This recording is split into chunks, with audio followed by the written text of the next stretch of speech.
Il était une fois, dans le petit village de Garoua-Boulaye, une légende terrifiante connue sous le nom de « Le festin des ombres gémissantes ». Ce récit sombre et sinistre était transmis de génération en génération, effrayant les cœurs les plus courageux.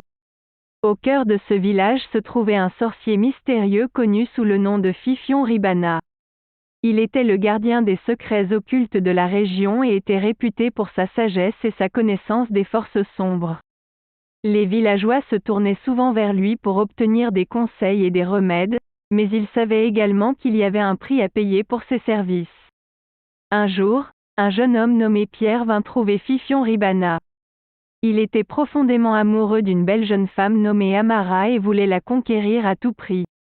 Pierre supplia Fifion Ribana de lui accorder un sort d'amour puissant et irréversible. Le sorcier, sachant que les forces de l'amour pouvaient être dangereuses, avertit Pierre des conséquences de ses actes. Mais aveuglé par son désir, Pierre insista et offrit en échange une somme d'argent considérable.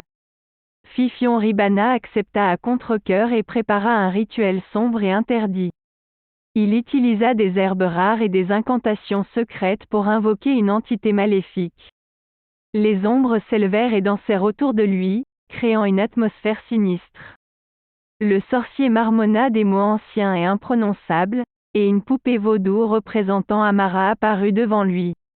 Il la piqua avec une aiguille trempée dans du poison, liant ainsi l'âme d'Amara à celle de Pierre pour l'éternité. Les jours passèrent. NT et Pierre commença à remarquer des changements étranges chez Amara. Elle était devenue distante et semblait se consumer de l'intérieur. Son corps se couvrait de marques étranges et elle souffrait de douleurs atroces.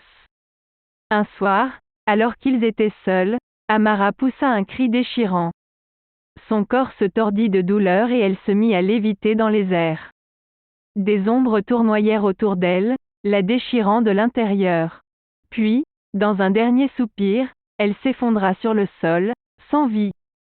Pierre, horrifié par ce qu'il avait causé, chercha désespérément Fifion Ribana pour trouver une solution.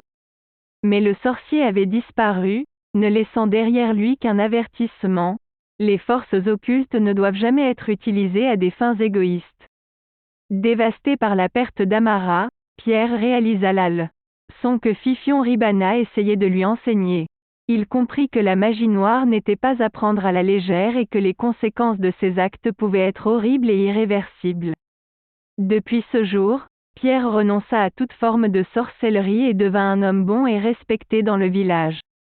Il partagea son histoire avec les autres, les avertissant des dangers de la magie noire et de la quête égoïste du pouvoir. Ainsi se termine l'histoire du festin des ombres gémissantes, une sombre leçon qui nous rappelle que la magie ne doit jamais être utilisée pour des motifs égoïstes. Apprenons de Pierre et évitons de sombrer dans les ténèbres de l'occultisme. N'oubliez pas de vous abonner à notre chaîne YouTube si vous ne l'avez pas encore fait, pour découvrir d'autres histoires fascinantes. Point.